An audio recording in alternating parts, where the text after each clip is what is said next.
그리고 이제 이러한 것들을 조금 기질을 어렸을 때는 그냥 뜨거웠던 기질을 조금 더 다듬고 이제 이거를 사업화하는데 그 열정을 쏟아볼 수 있었던 계기가 이제 저한테 찾아왔습니다.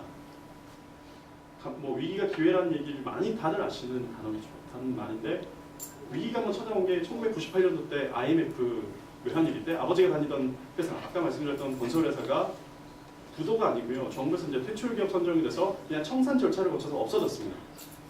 이제 대기업의 계열사였거든요. 작은 계열사였는데 아버지 이제 중장 기술자셨고요. 짐 옮기는 아버지 뭐 공사 현장도 가고 그랬는데 그러고 나서 보니까 집안이 이제 수입이 없죠. 퇴직금 해봤자 뭐 몇 천만 원 조금 이상 제 경우는 얼마 안 되는 돈이었어요. 왜냐면 관리직으로 계속 이렇게 올라가신 분이 아니라 그냥 기술직이셨기 때문에 딱 그리고 이제 뭐 원에서 퇴직한 게 아니라 타이에서 퇴직한 게 때문에 거의 뭐 없었습니다. 그 당시 기억으로는 제 아버지가 뭐 명동성당에 가서서 뭐 농성도 하시고 제가 고등학교 2학년 기억이거든요. 아 그래서 그때 느낀 생각은 왜 우리 집에 이런 일이 일어날까? 나는 좀 그랬죠. 왜냐면 저희가 열심히 살아왔는데 이런 일이 일어날까? 그래서 이제 아버지랑 계속 가족들이랑 고민을 좀 했죠. 근데 그 당시에 저는 고2, 고3 그때 이제 그래서 저 나름대로 돌파구를 찾고자 했던 게 뭐 영어 공부도 해보고 그런 거거든요. 창업을 2000년 5월에 하게 됐습니다. 제가 20살 되던 해 가족끼리 이제 회의를 거쳐서 우리 이제 장사를 한번 해보자.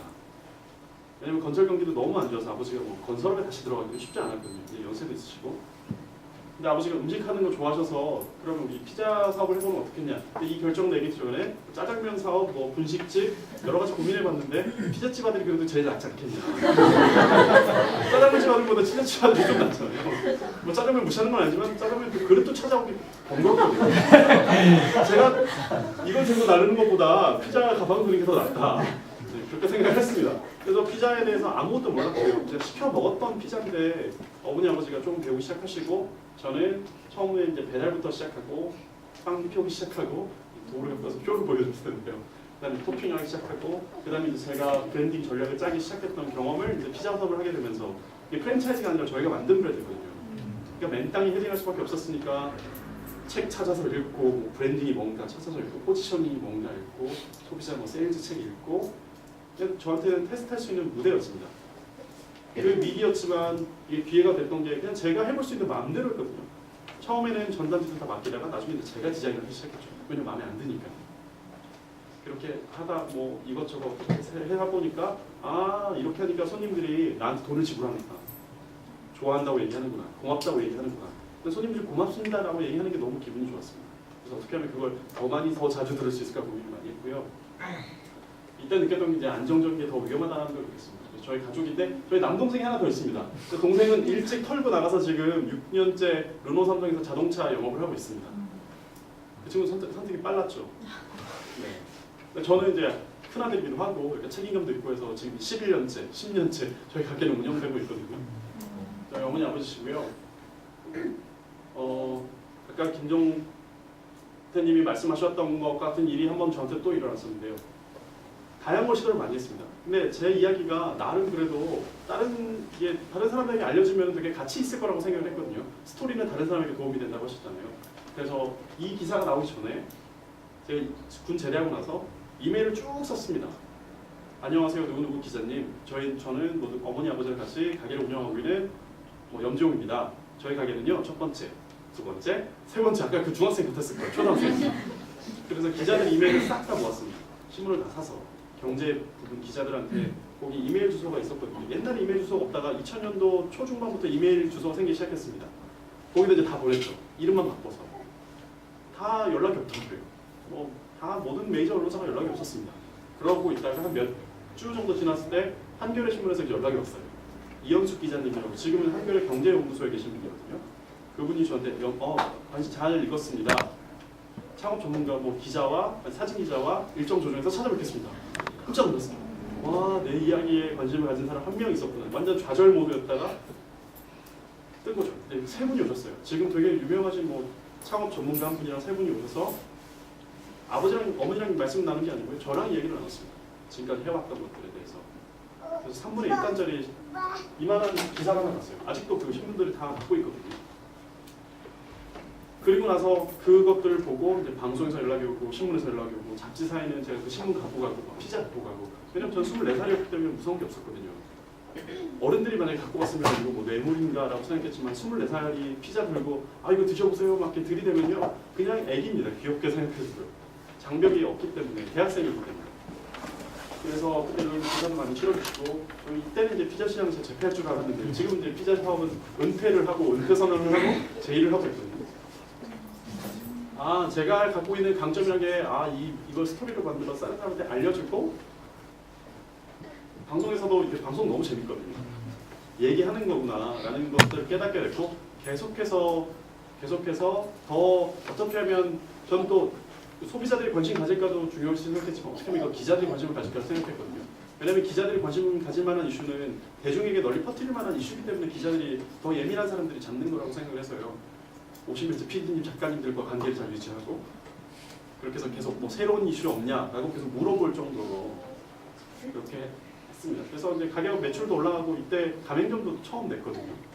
그냥 뭐 저희 2천만 원 가지고 시작한 장사였는데 가맹점도 내주고 그렇게 해서 조금씩 다른 가게도 이제 저희 브랜드를 갖고 거기서 사업을 한다라는 게 굉장히 신기하더라고요.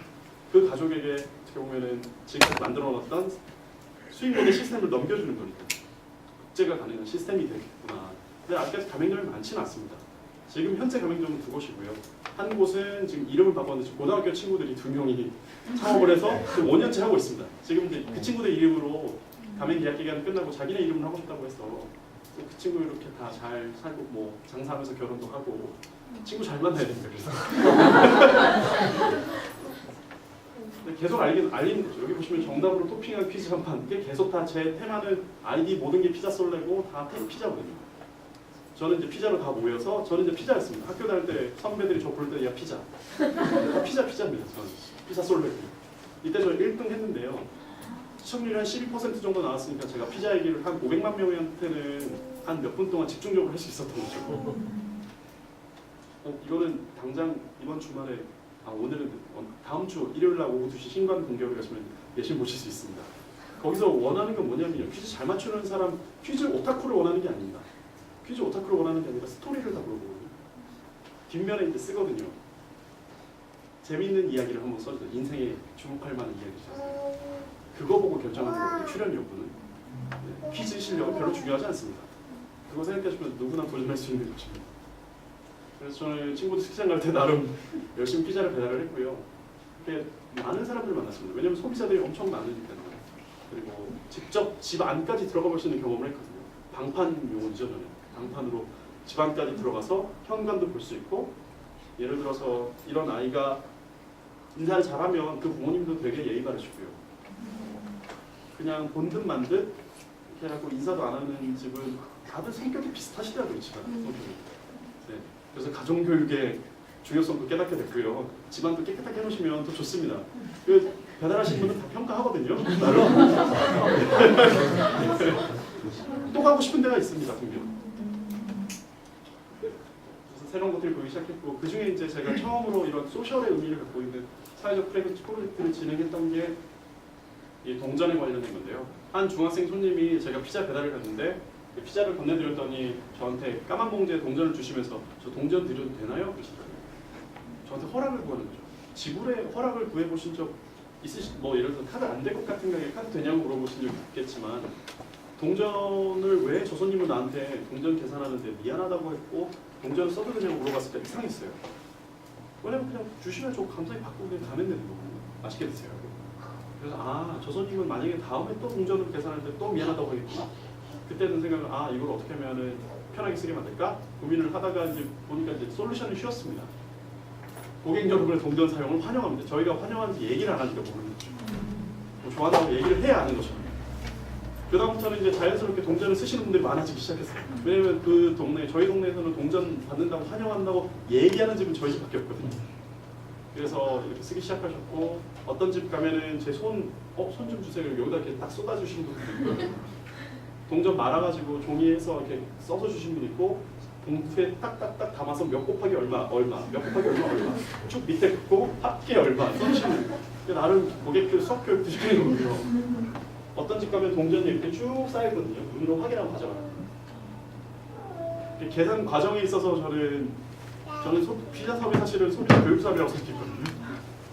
소비자들이 집에서 동전을 쓰게 만들고 이것들을 계산하게 만들고 어떤 때는 동전을 받았는데 동전이 따뜻하더라고요. 그 말씀이 이제 2번 세고 3번 셌으면 혹시 틀리면 연락 달라고. 눈앞에서는 안 세거든요. 왜냐면 동전 거의 맞습니다. 그 부담감 때문에 동전 틀린 적이 별로 없습니다. 100원 정도 틀려도 괜찮고요. 돈을 더 쓰거든요. 동전 쓸 때. 이거 공짜로 먹은 것 같아요. 그러시니까요. 그러니까 현금 계산은 그대로지만 그러니까 카드 쓰는 것도 아닌데 없었던 자산들이 갑자기 나타난 거죠. 이것 때문에. 그래서 나중에는 이제 제가 이거를 다른 자영업자들에게 나누겠다라는 생각이 들어서 자료를 제작해서 알렸습니다. 그래서 자영업자, 소비자, 정부, NGO 다 도움이 된다. 그건 왜 그러냐면 제가 나중에는 유니세프에 이 중에 5%를 기부를 하기 시작했고요. 지금도 저희 가게는 기부를 하고 있습니다. 그리고 사랑의 열매 같은 경우에는 정기 기부하는 착한 가게로 등록이 되어 있고요.